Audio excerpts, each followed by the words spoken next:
Assalamu alaikum, bonjour à toutes et à tous et bienvenue pour une nouvelle vidéo. Cette semaine, on va refaire un point d'actualité sur ce qui se passe au Maroc, les dernières informations importantes pour vous qui souhaitez venir vous installer au Maroc comme d'habitude. Alors installez-vous bien et on commence tout de suite.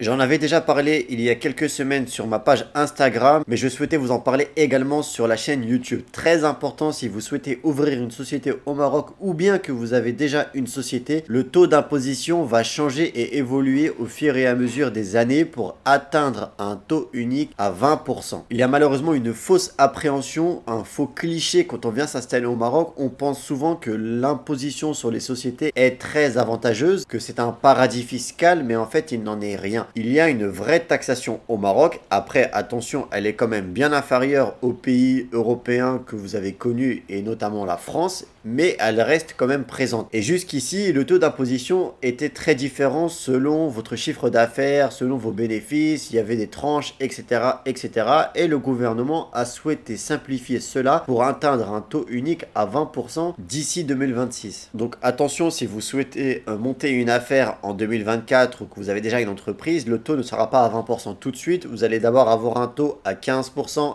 ou à 17,5% en 2025 si vous faites moins de 300 000 dirhams de chiffre d'affaires. Et puis pour les sociétés entre guillemets moyennes entre 300 000 dirhams et 1 million de dirhams, vous avez déjà un taux unique qui a été fixé à 20% dès cette année. Et enfin pour les grosses sociétés qui font entre 1 million de dirhams et 99 millions de dirhams, le taux va progressivement diminuer pour passer de 31% à 20%. Et en vérité, quand on dit des grosses sociétés, 1 million de dirhams qui correspond à peu près à 100 000 euros, eh bien c'est un chiffre d'affaires qui va aussi concerner les moyennes sociétés. Il y a de nombreuses entreprises qui font 100 000 euros de chiffre d'affaires ou un peu plus et qui payaient jusqu'ici 31% qui était une énorme imposition et qui vont payer d'ici 2026 20%. Donc vraiment pour ces sociétés-là, ça va être un énorme gain au niveau de la taxation. Petite précision, faites attention parce qu'il y a beaucoup de personnes qui parlent d'une exonération d'imposition pour les sociétés qui exportent des services. Donc par exemple, si vous êtes développeur, que vous êtes graphiste, que vous êtes community manager et que vous travaillez uniquement avec des entreprises étrangères, que vos clients sont à l'étranger, il y avait à l'époque une exonération de 5 ans. C'est-à-dire que pendant 5 ans, vous ne payez pas d'impôts. Eh bien, cette exonération a été supprimée en 2020.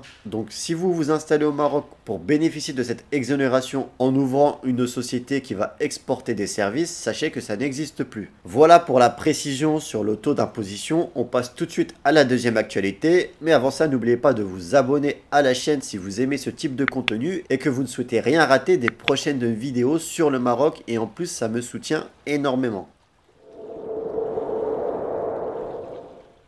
On va parler maintenant du programme d'aide sociale directe pour les familles marocaines. C'est un nouveau projet d'aide sociale qui a été lancé par le gouvernement et qui va arriver d'ici fin décembre. Donc c'est là tout de suite, dans pas longtemps. Alors attention, je vous préviens tout de suite, ce sont des aides qui vont principalement cibler des populations très pauvres et très vulnérables. La première des précisions est qu'il faudra recourir au registre social unifié, la RSU. Il faut donc s'inscrire sur ce registre-là. Comment ça se passe exactement? Vous allez obtenir un score qui va être calculé par l'État en fonction de votre revenu, de votre situation familiale, socio-économique, etc., etc. Et c'est ce score qui va indiquer si vous êtes éligible ou non. Au niveau des 3 aides principales, la première est l'aide directe aux familles sans enfants. C'est une aide fixe forfaitaire qui va être accordée à vous mensuellement et vous allez avoir 500 dirhams par mois. Donc encore une fois, si votre score correspond et est éligible à ce programme-là, vous allez obtenir 500 dirhams même si vous n'avez pas d'enfants. Vient la seconde aide qui concerne les familles avec des enfants de moins de 21 ans. Il s'agit ici d'une allocation accordée pour chaque enfant de la naissance jusqu'à les 21 ans. Quels sont les montants pour cette aide par enfant? Eh bien, à partir de décembre 2023 et en 2024, ce sera 200 dirhams par mois et par enfant, puis 250 dirhams en 2025 et enfin 300 dirhams en 2026. Attention, votre enfant devra être scolarisé à partir de 5 ans jusqu'à 21 ans pour bénéficier de cette aide ensuite. Sinon, elle va être revue à la baisse pour atteindre des montants jusqu'à 200 dirhams par enfant. Vient la troisième catégorie d'aide qui concerne les allocations de naissance. C'est une prime à la naissance qui est accordée pour la première et seconde naissance uniquement. Le montant est de 2000 dirhams pour la première naissance et de 1000 dirhams pour la seconde. Petite précision pour les familles nombreuses. Si vous avez plus de 3 enfants, à partir du 4e, l'aide sera revue à la baisse puisque vous obtiendrez pour les 4e enfants et les suivants 36 dirhams par mois. Une augmentation de l'aide par enfant sera accordée pour les veuves. Si vous avez des enfants et que vous êtes veuve, vous allez obtenir 400 dirhams par mois et par enfant au lieu des 300 dirhams que j'ai cités précédemment. Enfin, un supplément de 100 dirhams vous sera accordé par enfant si celui-ci est en situation de handicap et quel que soit son ordre d'arrivée. Même si c'est le 7e enfant et que vous ne touchez entre guillemets que 36 dirhams, eh bien vous allez avoir 100 dirhams en plus pour cet enfant. Le principe est vraiment simple, c'est vraiment d'aider les populations les plus vulnérables au Maroc, les plus précaires, et de les aider à essayer de sortir de leur situation compliqué afin d'équilibrer au mieux la justice sociale qu'il y a dans le Maroc. Je sais que ça n'est pas parfait et je sais qu'il y a toujours des gens qui vont dire oui mais ça n'est pas suffisant, oui mais ça va augmenter les taxes. Alhamdulillah, essayons de nous contenter de ce que l'on a. Il y a des pays qui retirent de plus en plus de leurs aides. Et bien au Maroc on essaye d'augmenter et d'améliorer les aides pour les populations les plus pauvres. Dites-moi en commentaire ce que vous pensez de cette nouvelle aide qui arrive au Maroc, ce que vous auriez fait de mieux ou ce que vous aurez proposé en plus. Je lirai tous vos commentaires et on passe à la troisième news.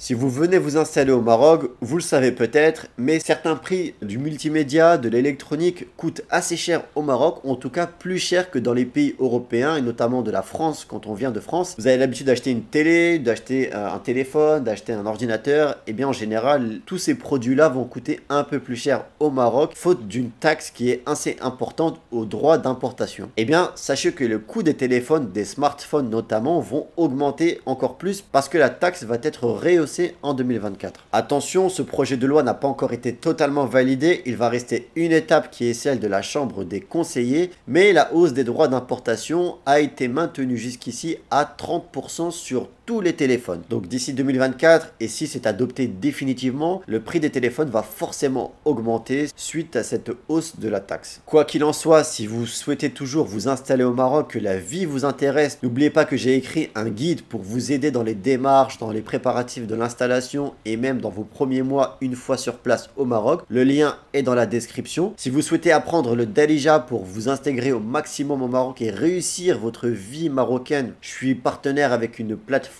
qui vous permet d'apprendre 24 heures sur 24 cette langue marocaine. Le lien est aussi dans la description. Si vous souhaitez savoir le coût d'un budget mensuel au Maroc avant de venir vous installer, ou en tout cas comment calculer votre budget mensuel, je vous laisse avec une vidéo que j'ai faite il y a quelques semaines sur cette thématique là. Je suis sûr qu'elle vous intéressera. N'hésitez pas à la regarder. Je vous dis à la semaine prochaine, Inch'Allah, pour une nouvelle vidéo. N'oubliez pas, prenez soin de vous, prenez soin des autres. Assalamu alaikum.